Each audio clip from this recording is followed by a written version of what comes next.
go. Alrighty, are we live? We are. We are live. Hello, everyone, and welcome to a brand new episode of Behind the Trance. I am Mama Danielle. Over there is Alistair James, and today we have the Hello. legend himself. I'm so happy for this. Carl Nichsolson. Carl, hello. How are you, babe? Yeah, yeah, I'm good, thank you. Oh, So thank you so much for taking time from your busy schedule and your family to sit here with us. And everybody in the chat, thank you for joining us. We are super, super happy to be here today. And as always, ask your questions away. I see Gary's already in the chat. He's ready to go. how you doing, Gary? So hi, Gary. So again, ask your questions away. We will ask them for you. Otherwise, we'll get going. So Carl, I know we already talked about this, but how is the UK right now? Yeah, it's good. It's been quite a sunny couple of days, a little bit of rain here and there, but it's pretty standard as the UK goes, pretty unpredictable. But yeah, it's been nice that it hasn't been under 15 degrees, which is Oh, it's always a good. bonus. That's definitely very, for London and that time is very, very good. Yeah. And I heard you guys actually had like, you guys were really like low teens, almost single digits, like not that long ago. Ooh, Yeah. No, it's very up and down here. Some one minute it can be sort of 7 degrees, and then next time it's sort of 28 degrees today. oh my God. It's enough to give anyone the flu. Yeah, I was like, you have to wear quite a few different outfits. So, we're gonna go ahead and start asking questions again, you guys. Who's in the group? Ask the questions away. We will ask them for you.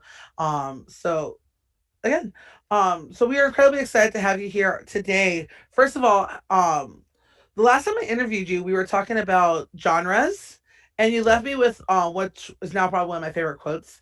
And you basically said, "At the end of the day, it's all disco, darling." I fucking love that quote, by the way. Um, would you want to expand more on that?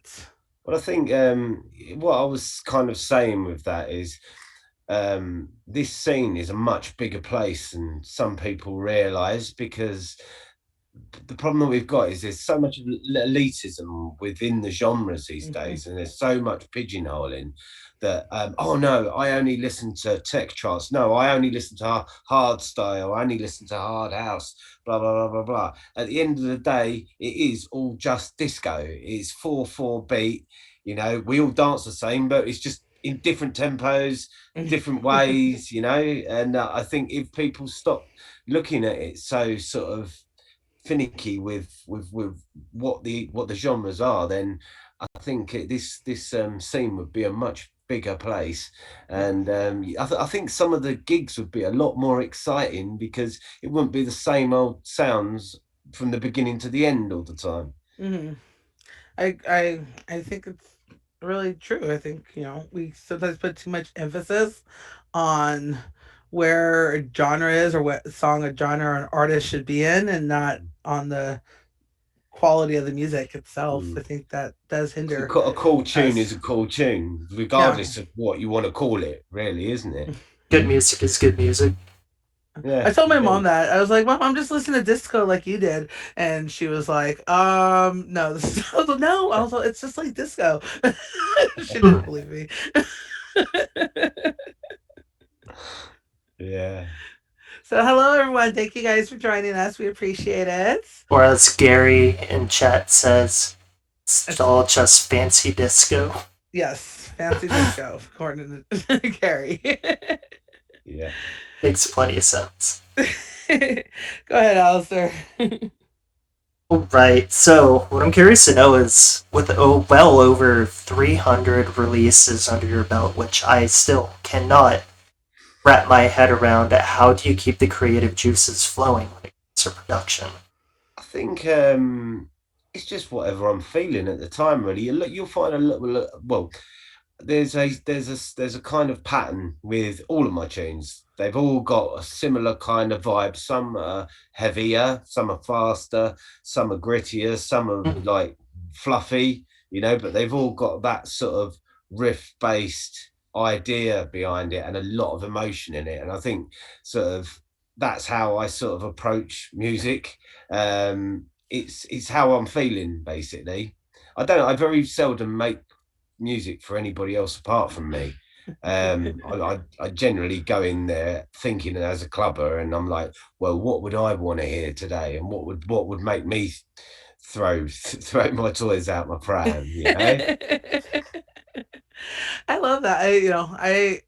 I think we forget that this music is meant to dance to. It's dance Yeah. music, and it's what would you want to hear in the club? What would you want to dance to? And so I like that you keep that going because Yeah, I've it's a been little dancing bit too. like because when I DJ, like sometimes I'm losing it more than most people in front of me. I'm going absolutely nuts, and everyone's like, "What are you doing? DJs aren't supposed to dance." I'm like, well, I'm listening to the tunes that I like in the order that I want to hear them, and everybody else is just going to have to dance to it as well. So you're having the most fun at the night. So it's a good thing I like your music. I can't wait to actually see you live. I need you to get to the States. I Oh, need to see you live, or I need Fingers to go crossed. to Fingers crossed. London. Just, I was all, because someone I've followed for a long time. I've never seen you live, so I definitely want to do that. That's gonna be fun. we need So we have a Nicholson on question. the Dream State lineup. Ooh, that would be so amazing. Just saying. Yeah. so, so we have a from the chat. Carlos Fandango says, I heard someone say the other day about trance being the holy grail at 138 and everything else is a different genre. Do you agree? No. No, not at all. It's 138. Well, the thing with 138 is that I don't know. I've come to the idea that 138 beats per minute is the general speed of a heartbeat. You know, it is. So I can kind of see where people are coming from with it, but you can have trance that is like tremendously hard at 124. You wouldn't believe it, but you don't have to be. It doesn't have to be tempo fast to be heavy or energetic. It just depends what you put in that tune to fill up those parts to enable sort of people's dance machine to get lubed up. Yeah, you got to be doing the fist Yeah, pump. exactly, Hmm. exactly. So, I think we have a question. Wilfred Carlos also said, "Will free be available in Android store for download?" It will be. It will. They've just released the CDs and the USBs, I think. But we've got the single, which is the head single, which is Now We Are Free. That comes out tomorrow, I think, on Ooh. Beatport.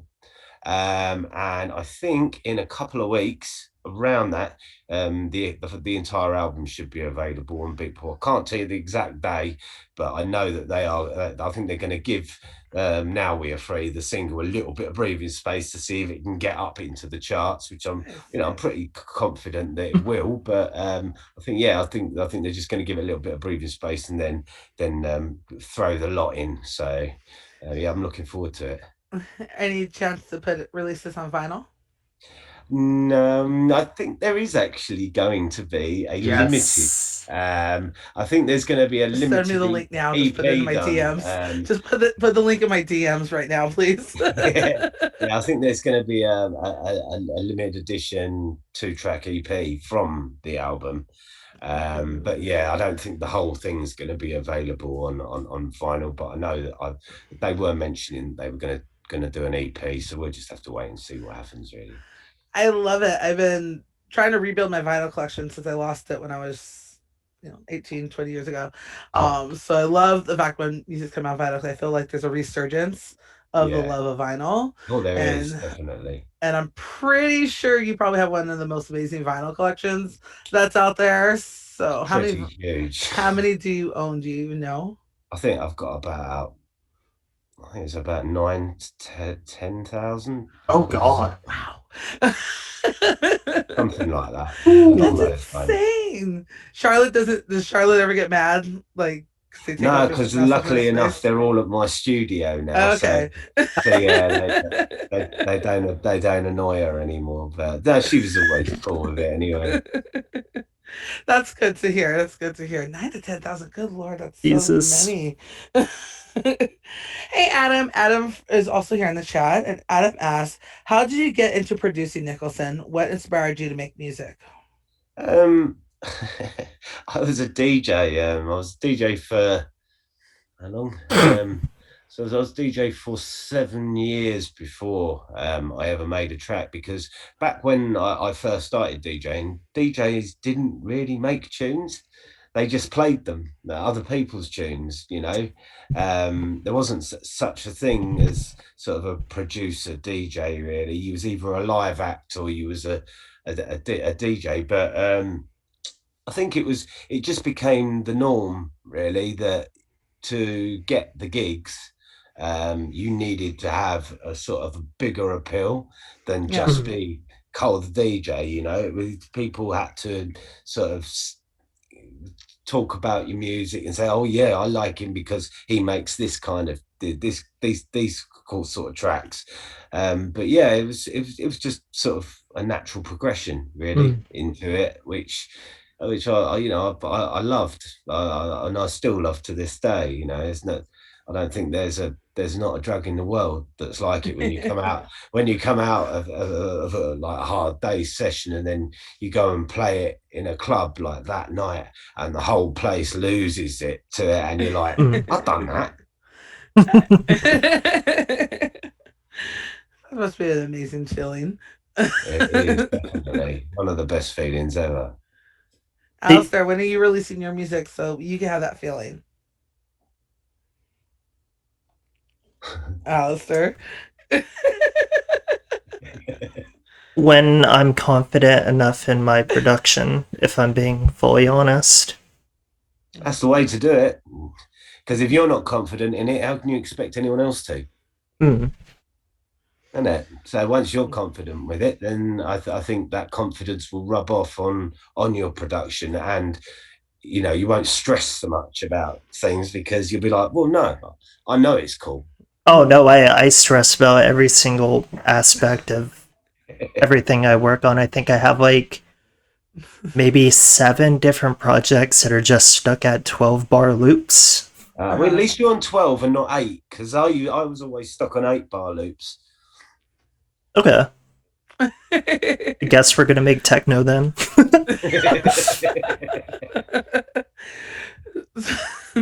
So there's a question in the chat that also goes with my next question.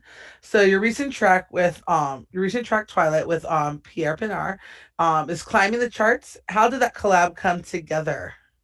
Well, I've known Pierre for a long time. So we started, well, I think I've known him since the early 2000s, because he was in the hard dance scene as I was. And actually, my second ever record, which I did with Technical, he was on the other side of it on Tidy Oh, Tracks. nice. Yeah, I've known him for a hell of a long time now. I think I've only met him once though, because he lives in the middle of the desert in South Africa. Wow. Yes. But yeah, you know, we bounce off ideas online, and you know, he'll send me something, I'll send him something, and you know, we always end up coming up with something that we both like. And I think when you've known somebody's musical taste for such a long time, you sort of get a vibe of what they're kind of gonna be feeling, you know. Yeah. And we've done a few collabs in the past, and I think we've done a couple of new ones as well, which no one's heard yet, but we'll keep those in the pipeline, and yeah, see what happens. Yay. I have some fist pumping dance songs coming our way. That's what I'm Let's hearing. go. So this is also your guys' first track on Alan Watts' new label, High Voltage Recordings. Yeah, The last time we talked about you not really sticking to a single label, because if you stick to a single label, you end up like kind of pigeonholing yourself. yeah. Mm. Do you still feel that same way? And can you elaborate more as to why you think that is? Yeah, I think it's more sort of, I don't know. Different labels have different followings. Normally, with labels, it becomes a sort of a bit of a cult feeling between people. You know, it's a bit like, you know, Who's Afraid of 138. Some people will go on Beatport, and unless there's Who's Afraid of 138, they won't buy nothing, or they won't even listen to anything, because if it ain't good enough for Armin, it's not good enough for me. You know, Mm-hmm. whereas I sort of, I like to dip my toe in everybody's little cult. Mm. And I That find makes a lot of sense. that way you end up getting a broader audience, And there's more scope to maybe get gigs in different countries and what have you out of it. But yeah, no, I like to support new labels as well. Otherwise, you just be on the big ones all the time, and it just gives nobody else a chance to try and make something great. So yeah, it's always good to obviously get a single on a big label, but at the same time, it's just as rewarding to get one on a new one. So Yeah. yeah, it's been good fun. Good. Love it. Mhm. Go ahead, Alistair. Let me go back to my questions because I'm looking at chat. Okay. So you're coming up on 30 years within the music scene, Yeah. and within those 30 years, you've seen probably every single event known to man, from renegades to underground raves and Mm. everything in between. Within these 30 years, what is the most memorable moment for you, either as a Um, DJ or attending a party? Hmm, that's a tough one because there's so many to choose from. Mm. I would say my most memorable thing out of all of it would be the first London Tony DeVitt Memorial, which we Ooh. held at Brixton Academy. I helped organise it with some Kiwi guys. They were pretty big in London at the time, called Fever. And yeah, we don't. Tony's passing had only been recently. It is because he died in 1998. And they'd had various memorials and stuff like that around the country with Sunday Central and rah, rah, rah, but we hadn't had a proper London one. Mm. And that was sort of that's why I sort of went into it, and I said, look, because I knew the family quite well. I was like, well, could we do one down here? And Brixton Academy is one of the most epic venues on earth. It's a proper auditorium, Mm. and yeah, when you've got sort of 3,500 screaming nutcases in there, and it really was crackers. Like I've seen some sights in my time, but I've never seen nothing like that since. Really, yeah, it was quite an emotional day, but yeah, I think that's one that really does stick out in my mind, and probably one of the ones I'm most proud of. Oh, that's Nice. awesome. So did that madness live up to say the same expectations as the parties at the Arches? Yeah, it was. I don't know. It's sort of it just stood on its own. I think, and like a moment just freezes in time, and Mm. you can almost go back there in your head. Like, I know this is like crumbs. How long? Yes, this is like 25 years ago, nearly. Wow. I can still imagine everything that went on during that night, and yeah, it was really really good fun. Oh, Awesome. that's awesome. I just like when you hear like stories like that, it's just like what I would have done to been there, or just to say I was there is just Yeah, yeah, right. Like like the music. It started in the U.S. Like we know that it started in Chicago, started in Detroit, the yeah. electronic music scene, and then. But what happened in London? Like I think I have to give you guys, London did. You guys really took it. UK really took it to a different level. I really Well, the feel thing the thing like was is that at the time the Americans didn't like it. yeah, because they called it So disco. what they did is they made all of these records. They made all these records, couldn't sell them, so they stuck them in containers and sent them over to Liverpool.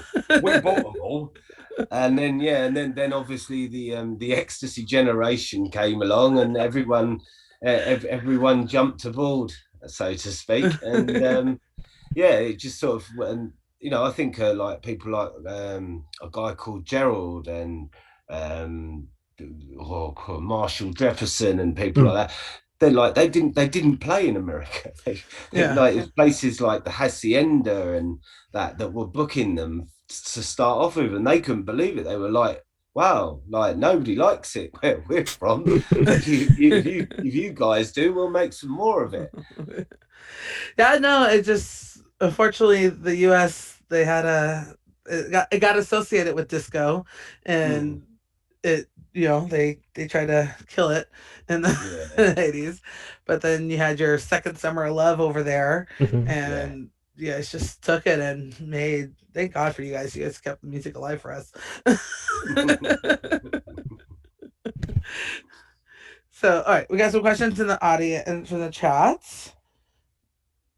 Da, da, da, da. Oh, sorry. Keep going. Keep going. Alistair, go. Because Oh, if you see any more, I lost some of the questions. I've lost some questions too. So you started out on Putty Tracks, I think it was. Yeah, well, it was actually the first label I was on was Fever, and then the second one, the most biggest one, Mm. which was Times Like These, which was on Nucleus, and then after Oh, that, then I got on Tidy Tracks off the back of that. do you think Nucleus is still relevant even in the 2020s? Oh, 100%. You ever listen to the music? Some of it still sounds fresh today. It's like, if I'm honest, like it's kind of where trance has gone. Like trance, back in the '90s was a very different sound to what you hear today. What we would call like if you'd played sort of the 138 trance that Mm. is around now to me back then, I would have told you that that was UK hard trance. Okay. No, not trance. You know, trance was more classed. It was more sort of like the Goa sound, a bit Mm. more sigh, sort of bit more sighish Mm. than. But then obviously. Towards the end of the '90s, Ferry Corsten came along and Vincent de Moore and people like that, and yeah, they just blew it out the water. It's quite it makes me sad a bit sometimes because those tunes I used to love record shopping on a Saturday, and I'd spend hours rifling through, so just like trying to find like certain producers like Ferry Corsten and Vincent de Moore, and and you'd get those tunes and you couldn't just download them off from somewhere. And Mhm. when you played them in a club, nobody else had the tune. Like I remember, you used to scribble. I used to scribble on the thing on the inside of things because I had DJs looking over my shoulder, going, "What's that tune?" And I've already scribbled all over it. So you Mm. ain't ever gonna find out. I think that's what one thing for me when I started, DJ, or not DJ, started partying is I love those DJs is you would hear a track play at some random warehouse or wherever I was at, and you would never hear the song again. I was Nah, like, you had no way of figuring out what song it was. Like there yeah, was no Shazam, there was no nothing there. Shazam. So it was just Yeah, like you have to remember this beat, and then you go to like your local record store, and the song was like the song went like do do do do do, and yeah, like and it goes. yeah, there was like a do do do do do, and like then you were getting lucky if you found it, like Mm. Yeah, absolutely lucky. But yeah, you're not the first person to tell me that you've scribbled the names because you didn't want yeah. other DJs to know. Gary also is known for that. Yeah. I think he's still. I think if it was up to him, he would still do that when he plays. So awesome. All right. Um, talking about all your music. You recently did a producer showcase. Mm. How do you choose from your entire collection 10 to 15 tracks to play in a 1 hour set? Mm. Well, what I tend to do, I don't know, I'll sort of always pick my recent stuff, but I also include a lot of my classic remixes in Mhm, stuff as well because I like people to have a certain air of familiarity with what it is I'm playing. I don't want them to sort of sit there and go, yeah, it's good, but I'm not really feeling it 100%. But when you hear a new version, Mm. something yeah. that that maybe you loved from back in the day, and you're like, oh, I remember this one. And yeah, it's sort of that's sort of the way I go with it. I try not to pick stuff that's too old, so I Okay. always try and pick somewhere in the last 3 4 years. Mm. um but yeah, it's sort of, yeah. How long do you take to narrow down your? Because even in the last 3 4 years, you produced incredibly fast. Like your album, you just produced another album last year. Yeah, So a year later, you have another album. So yeah, like Wow. you produce incredibly fast. So even 3 4 years, it's still 50 tracks probably. yeah, yeah. There's still loads to choose from. You just Yeah. sort of, I don't know. It depends on who you're playing to, I Okay. suppose. Mhm. Because it's at the end of the day, your job is to make everybody enjoy the set. So you're Yes. not really playing to yourself.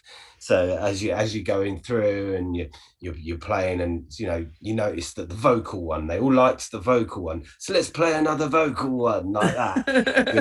Or they like the dirty bit on this. Oh, let's play something else with a bit of a dirty bit in it, and it's Yeah. just sort of like a build up and of a storyline and a theme. Awesome. Mhm. Awesome.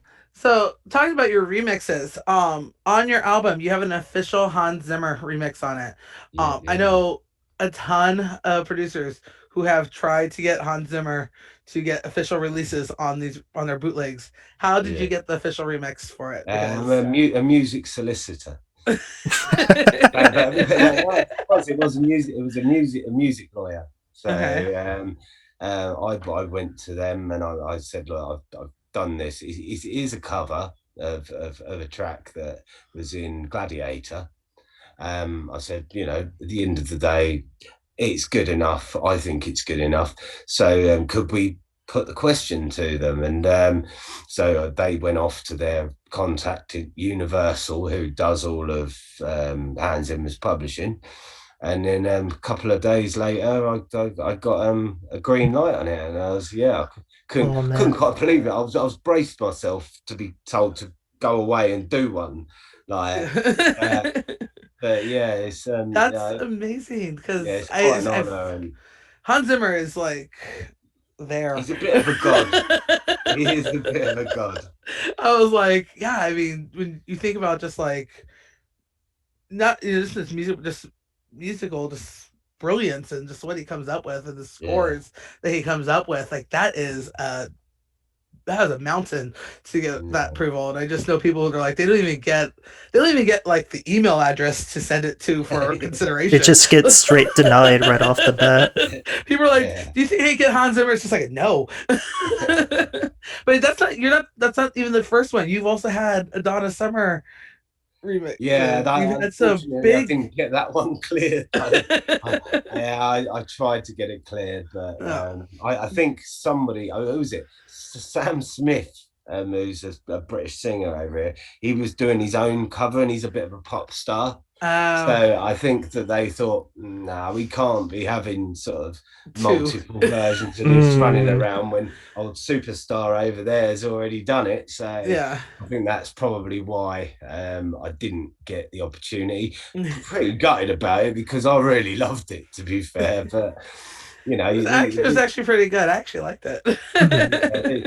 it. this journey comes with its ups and downs, and at the end of the day, what's the worst they can say? No. So if you don't ask, you don't get there. Yeah, I think that's good. I think you take a really good approach of it. It's just a no. It's not the end of the world No, of because course some not. people take it as the end of the world, and I Nah, think. it's not. It's never the end of the world. All right, guys, keep those questions coming, and we'll continue ours. Otherwise, keep doing it. We appreciate you guys' feedback. We appreciate you guys talking in the chat. Mhm. We definitely love it. So, There is a side question from Carlos, and he wants to know, was Emoria great to work with on that track? Oh, she's something else. She really is. Like I've worked with a lot of vocalists over the years. It was very different for Amoria because she's sort of more into her Celtic vibes and that. And but yeah, it was actually my wife's idea to come up with the Oh wow. idea for the Now We Are Free tune. And yeah, it just sort of, I kind of made it for her to start off with. Yeah, but then I went to Amoria and I said, look, could you do something like this? And what she sent back to me just blew me across Phenomenal. field. Just yeah, there are singers, and there are really really phenomenally talented people, and Maury is one of those. So Awesome. Good She's job, so great. Charlotte, on the recommendation. So, all right. Elsie, have another question ready? I do. So with events returning to the UK come mid-June, do you have any bookings announced? And if you do, how are you feeling about that? Excited? yeah, Anxious? I've got a couple announced at the moment. There's a couple that haven't been announced yet, so I can't say anything about those. But I've got the Tidy Weekender coming up in Ooh. July, which is in deepest Wales. That'll be. I'm really, really looking forward to that one actually, because it's always a tear up for those guys. So, and I've also got one for Hard Trance Europe in Ooh. Exeter, which is in the south of England. That that they're really good fun to play to as well. So, and When's that one? there's a few other ones in the pipeline, but yeah, they haven't been set in stone. But they one of them's been set in stone, but they haven't told anyone yet, so I'm not allowed to Mm, say anything. Yeah, so no, it looks like it's starting to pick up now. But yeah, it would just be nice to actually get out and hug someone. for sure. You don't realize how much you want to hug somebody until you're there. Because I said Until last you can't have weekend, it anymore. yeah, Yeah. last week I was at the Dream State Vegas event, and just seeing like people who, you know, just hugging them, and just people that you love, and then just the artists and seeing them. And once I did talk to Haley, and she was saying like, just I was talking to her afterwards, she was saying that it was nice to see people. You can see their mouths moving in the crowd, Yeah. and like you can see them singing along, or doing the bump, bump, bump, or whatever they're doing. You can Yeah. see their mouths moving. She's all, you forget those little things that you miss Mm, Yeah. You just to the took them for crowd. granted a bit. Yeah, so it's just nice to kind of get back and be like, we're all here again. Yeah, definitely. Jennifer has an amazing voice. Yes, Jennifer has an amazing voice. I don't think events will happen in June. Due to, Adam's saying Indian that variant. June's probably not going to happen because of the Indian variant, and I heard yes, it's probably. I'm hoping by September because I plan to be in the UK a lot in this September. Mm. Yes, I did, Adam. Wow. um. So also your EQ recording studios Yeah. was just built when it was when we last talked. Mm. Um. So how have you been able to use it since the pandemic? Have you Well, been able to go back and not forth, or massively, no, uh, because it's not the biggest of places. okay. So there's not really a lot of chance of social distancing in there. Mm, I've been over there quite a bit Mhm. on my own, but yeah, unfortunately, because of the whole restrictions and what have you, and last thing I want is people rocking up and walking away with a new variant of COVID. Yeah. I've been trying to sort of keep it locked down, but please God, this thing in June, just end of this month, please. Really, really want it to, we can do it. because it's 19 lot more of days. UK, you have yeah, 19 more a days. lot of time, a lot of effort, a lot of money has been put into it, and it'd be such a shame for it to fail before it started. Yeah. So we just got to sort of keep fingers crossed, and hopefully, by the end of this month, we might be able to start getting some people in. Nice. Well, I hope you have a very big success, and I hope the UK, you guys can 19 more days. You guys got to Oh get boy. 19 Indeed, days, indeed. and then once it's reopened, you guys aren't. You probably guys will not be able to go back because your people Yeah. will. You guys will revolt. Yeah, there'll be riots. I would have You guys thought. will actually revolt. Like I was just thinking Oh about that god. after Vegas this past weekend. I was like, "There's no way." Like we were already like half our country was back and forth politics on it, but now that everybody's like getting that taste of freedom again and going back, although we yeah we're not going back because Yeah. it would literally be there would literally be rioting at this point. But for Um, us, we go back to normality in 15 days? 13, No, 13 13 days. days. Yeah, Yeah, 13 days for 13. us. We're supposed to be pretty much pre-COVID almost. So Awesome, awesome. excited. I'm Um, I'm anxious actually. so, so Carl, Adam wants to know where in the UK are you? He says he's close to Worcester, Birmingham. Yeah, I'm not that far actually from him. I live near Reading, a place called Wokingham. I have no idea where that is. Yeah, Adam, you're gonna have to. I would say it's probably about an hour and a half, 2 hours from Birmingham Okay. in a car. So Or from if you Manchester, so between Manchester, is it like Well, no, past Manchester. Birmingham I would or say Manchester. Manchester's about 4.5 hours. Birmingham is Manchester's there. yeah? Birmingham's there. I'm here. Okay, and no, because I Wales drove is because I over actually drove here. him from Manchester to Birmingham, and then Yeah. from Birmingham I drove to London. Right. Right. Mm. I did the entire thing in a day, and that was fun driving on the opposite side of the road. Um, he, you know what, he didn't scream. I didn't kill him. I got us all there in peace. But yeah, it was definitely I think the first couple left hand turns was a little scary for me, but I Yeah. got us there. I'm Gosh. a great driver. Stop it, Alistair. You are. I've been in the car with you. And you're a great See, driver. yes, see.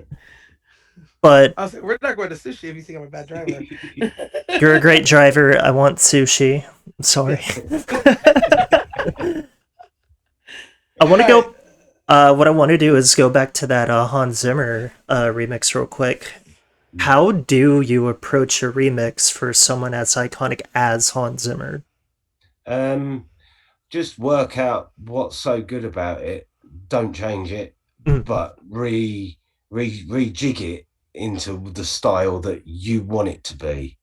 That's the thing. He's not a sort of multi Grammy award winning artist because he's rubbish. mm, He's got it because he's brilliant at what he does. And if you're gonna play around with somebody else's art, you have to respect that. Mhm. Um, and I think that is the main thing with any sort of remixes and stuff like that I do. You'll always see that it keeps its vibe that it had when it was original. I don't never try and reinvent something. What's the point? If it isn't broken, don't fix it. Mhm. mm. So how do you make it your own though? So it still keeps that initial vibe, but it has Yeah. that Carl Nicholson Yeah, but it's got the Sound. drive. It's got the drive. It's got the dirt in there as well. It's got the quirky little bits in it, and it's got the storyline that if I wrote books, you'd have a style of writing that's the same with music. Okay. I like that. I like it. All right, guys, keep asking those questions. Um, okay, so your beautiful daughter Melody, you recently showed her getting a sneak peek of your latest track. Does she actually like your music, and can she tell your music? She loves any music, anything. Yeah, yeah. She's a little showboat as she is. She is. I can see her being in some sort of entertainment, Uh-huh. doing something like that. Because plus, there's no one that likes to clap for melody more than Melody. So Okay. yeah, She'll be she's on stage amazing. DJing, dancing like you. Yeah, she's amazing. But when she dances, it's almost like she does this little baby twerk. Uh-huh. It's so funny, so Oh cute to no. watch. Aw. So do we think we have a future producer, Well, the we'll future have to wait and trance in our see. To be hands? fair, with a name like Melody, it'd be a crime not to. But I'm sure she'll work out whatever she wants to do in this world. That's awesome, and she has her family, her mom and dad's full support. Mhm. So Absolutely, that's all we as children, everybody ever wants is that. So, indeed. so she's just so adorable. I love when you guys post pictures of her. Yeah, it can, I sort of remember when I wasn't a dad, and then you used to have parents every 5 minutes putting up pictures of their kids, and I'd be like, oh, enough of it now. I've had enough.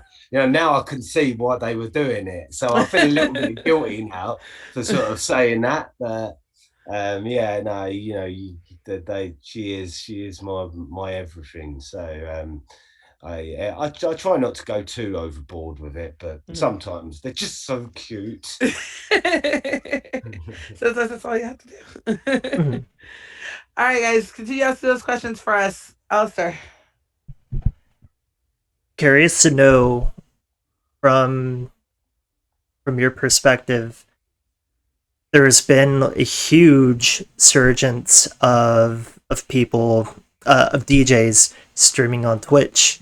I'm curious to know, from your perspective, do you see Twitch being essential for DJs going forward post COVID?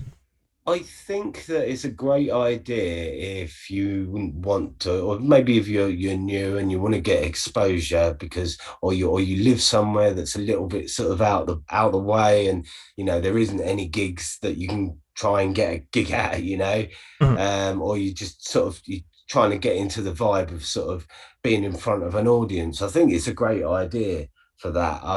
I think that it might lose its appeal a little bit once this lockdown goes, because people are going to be like, well, no, I'm going to want to go and do the real thing, mate. I was sit here 7 days a week watching that, but I'm not really going to look forward to Friday and Saturday, am I? Mhm. But no, I think it's a good it's a good tool for people to get other people to watch them and see, whether they're any good. And I think that I know that a lot of promoters do watch these streams and stuff, and Mhm. I'm sure that there, when this lockdown does lift, that there'll be a few new names on some of the lineups because they've built themselves up a following through doing the live stream. So yeah, I think it's a good thing, but I do think that it's not going to be as flagrant as it has been over the last Mhm. year, because obviously no one's been able to go anywhere. So, but we'll just have to wait and see. Yeah. Mhm. So do you think? So what are your thoughts on? Do you think the streamed popularity and people, not in terms of like overall streaming, but like someone's popularity on Twitch, do you think that's going to translate into popularity in live If people, shows? yeah, if people like them enough, Mm-hmm. then and it's. I think they would probably have to stop doing the Twitches so much, so people would be like, "Oh, I haven't watched him play in ages. Oh, look, he's playing on this lineup. Let's Yeah. go there." But if he's doing sort of a live stream every night, I'm not Mhm. sure that that would convert into that. But I Mm. think I think that it could do. There's Yeah. no reason why it can't. I like it. I like it. I like that too. Also, shout out to Triode Official. See you in the Yay! chat. You're absolutely killing it. Hi, Chris. Um, so Adam over here is. Oh, no, sorry, he's talking about his vaccine. That was a question. My bad. Continue. So you have any more? Uh, hmm. I love asking this question to every DJ, sort of like one on one, but it's time I ask it on stream. What was the track that made you decide this is what I want to do? Ooh. Um, Jam and Spoon, Right in the Night. Ooh. All right.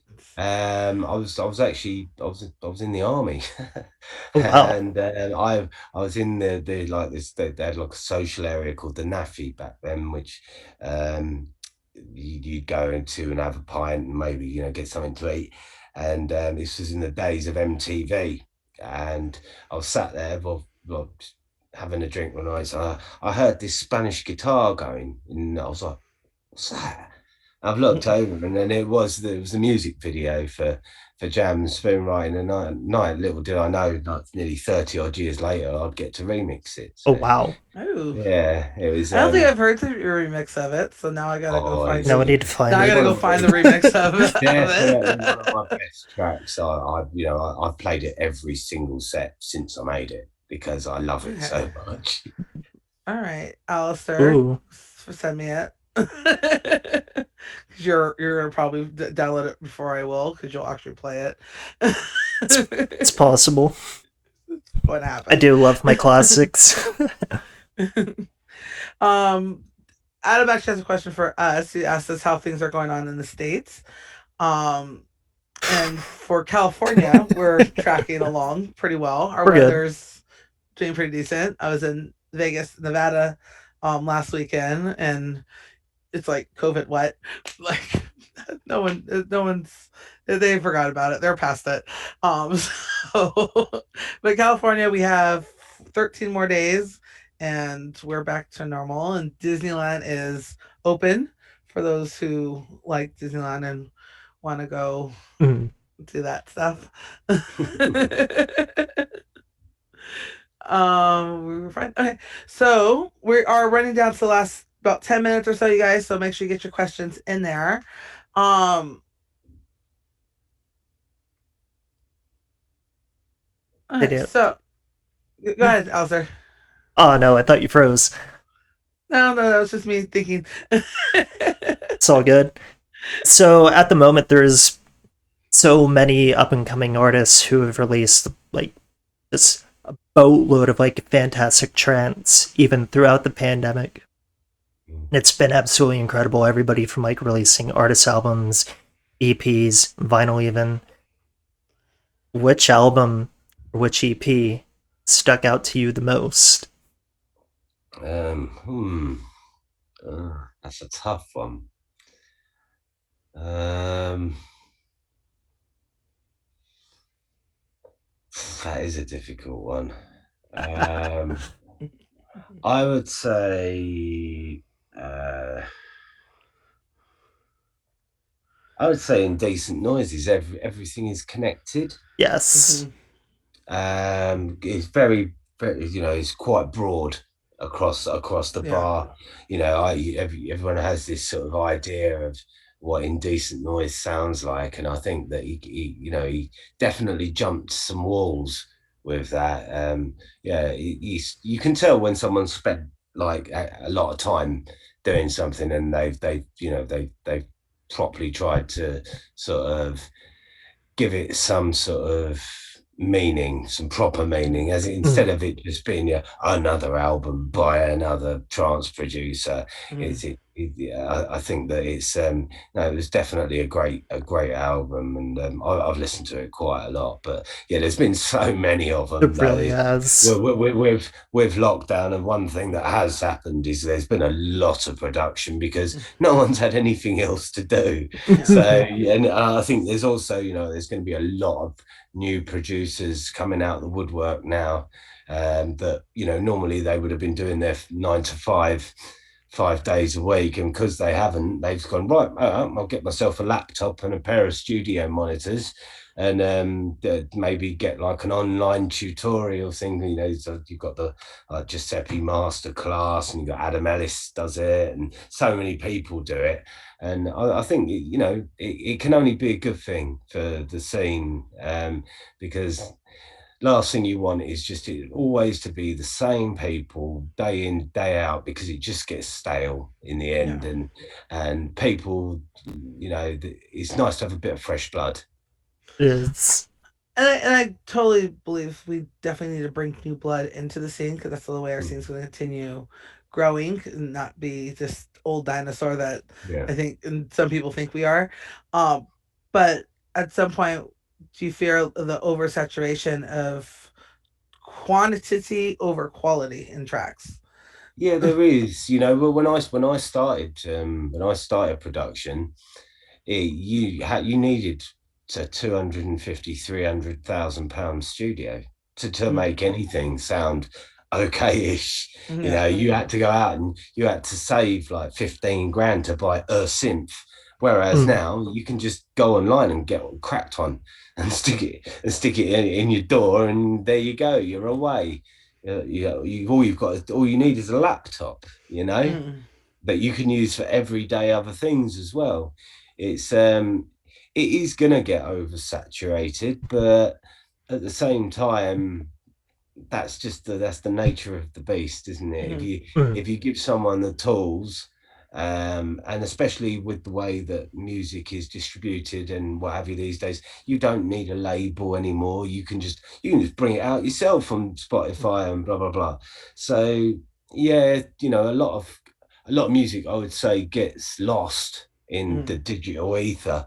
because if it doesn't get a feature on, say, someone like Beatport or that, Yeah. nobody knows, and then all you've got is your little algorithm that you've got going on Facebook or Instagram, and all you can do is hope that it can get into the top 10, which means it'll be on the front page, and then you've got a chance of getting up into the number one spot. But I've had it myself where I've had tracks I've really thought were brilliant, and because they didn't get the feature, Mm. and yeah, they just get a little bit lost. And whereas like I think it's sort of 25,000 tracks a week are released on Beatport. Good lord. Mm. So much. So it's so easy to get lost in there, and when you think of the amount of effort and time, and especially that it's a lot of people's loves, and it's hardly surprising some of them walk away and go, I can't be bothered, I'm never going to get anywhere, it's Mm. impossible. But well, you just gotta keep the faith. And take me for instance. I'm here 30 years later. I've certainly not been massively successful the entirety of my career. It's only really started sparking up in the last 5 6 years. So if you don't love what you do, don't do it, because you're going to be waiting a hell of a long time for someone that wants to be a superstar overnight. Yeah. Mm. Well, talking about your success, your last album was definitely up in the charts and got even past just the trance and dance charts and made Mm. it into the pop culture charts and Yeah, it everything was. on It was. there. It got to number 36 in the UK album chart. That's Yeah. I was. I think I was. I think I had Queen's greatest hits above me, Mhm. and Fleetwood Mac underneath me. Yeah. I Ah. mean, that's definitely good company. When you're thinking about that, And it, like it got in, it got to I think it got number one in the iTunes dance compilation chart, and it mm, also got number one overall genres on Beatport as well. yeah. So yeah, I was really really proud of it. It was a different kind of album for me, because it was sort of me coming out of the heavier stuff so much and starting off a little bit more chill and a bit more of a storyline Mhm. to it. I think this new one it's very different to Reverend. It's not the same. This new one is a bit more hammers and tongs. Ooh. Whereas the other one started off quite sort of, it started about 124, 126, and built up to sort of Mm, 140. This one starts at 134 and builds up to 142. So Yes. nice. I like it. I I love like that. it. I'm excited for this. I can wait for it on vinyl. Send me the link as soon as it gets on vinyl because I want it. Um, so Adam wants to know, how many promos do you get through? How many promos do you get through in a week? And do you receive the random genres or tailor it specifically to trance labels? if I'm honest, I don't really get that many promos anymore, because if I'm honest, I have never been that great at responding to them. It's so you, because at one point I was getting so many through, and I wasn't really playing out that much. So it sort of, yeah, I think it's probably got taken off of a couple. But Oh no. the problem is I had so much of my own material. Yeah. It's like when you do get the opportunity to play, you're like, yeah, these all great tunes and that, but I want to play my stuff. Yeah. Well, with your musical catalog, that's yeah, you just do producer sets all the time. Yeah, yeah, but it's no disrespect to the guys that sent them to me, because there is a lot of good stuff out there, and I'm sure Mhm. once this lockdown goes, if anyone wants to send anything to me, do go ahead, because it's always good to have a varied selection of It is. different music. But yeah, I think once the lockdown goes, then I'll probably be out scouting again, seeing what's occurring. Yes, I like it. Where am I God. here? So trying to find the questions. Um, yes. Luminance wants to know where I keep Lily, my cat, during the live streams. So I'm going publicly going on record to let you know that she actually has her own agenda. I don't control her. She's a wild child, and she's probably sleeping somewhere. Yeah. Lily just pops up every once in a while. She does. My dog, who has cat tendencies, usually sleeping behind me, but she's out in the living room enjoying daylight right now. So yeah, Nyx is Lucky. smaller than Lily. Lily is. She has a weight problem, so I need to give her a diet, or at least attempt to. Yeah, we're gonna attempt to do that. Lily's does what Lily wants. So But she yes. does what she wants. So thank you guys for joining. I'm gonna wrap up with our last questions in here. We just want to thank everybody for joining us today. And we gotta thank Vanessa Garcia for making the flyers, Vanguard. We appreciate you and everyone else. Please sub to our channel. Make sure you guys are also following Carl next on all his wonderful socials. And then also on our YouTube, where we will have this up. So if you guys want to rewatch it or you came late or anything, you guys can watch it there, and you can subscribe there too. So I think our emotes are all up. Are our emotes up, Alistair? One, our emotes are up. Two, up on YouTube. Recently did upload our last interview with Philionics and Triceratops. We're one follower away from 50. So please give us a follow. It means the world. So my final question, Carl. Pre-pandemic, we have all taken things for granted. What is something you're never going to take for granted again? I would guess probably DJing, or even going out for that matter. It's like I think just before the pandemic, I could sort of last till around 2-3 o'clock, and I'll be like, right, I'm going home now. From here on in, I'm not leaving until they turn the lights on.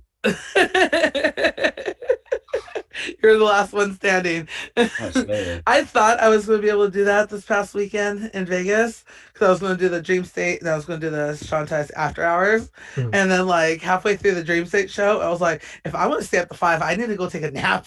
I was like, there's no way I can stay up to 5 right now. I was like, I had to go, like, leave the show a few hours early so I can literally took like a 20-minute like disco nap, had some food. Everything else, like, yeah, I can't do a 12-hour party anymore, so it'll be fun once the bigger festivals happen. Yeah, otherwise I plan on I want to be there from open to close if I can, so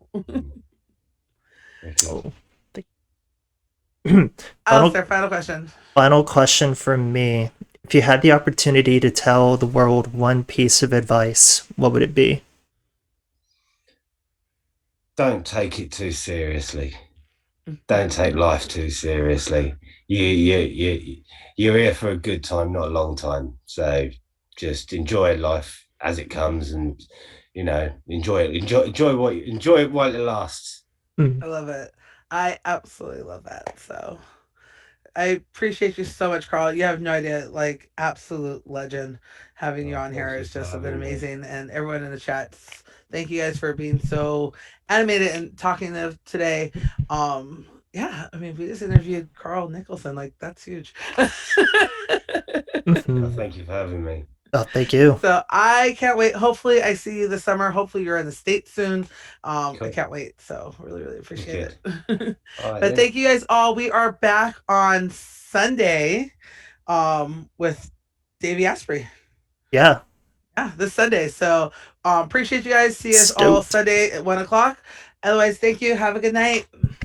Night, everybody. If you're in the States, have a great afternoon. Yes, good night. And yes, limited Sunday fun day. Yes. Bye, everybody.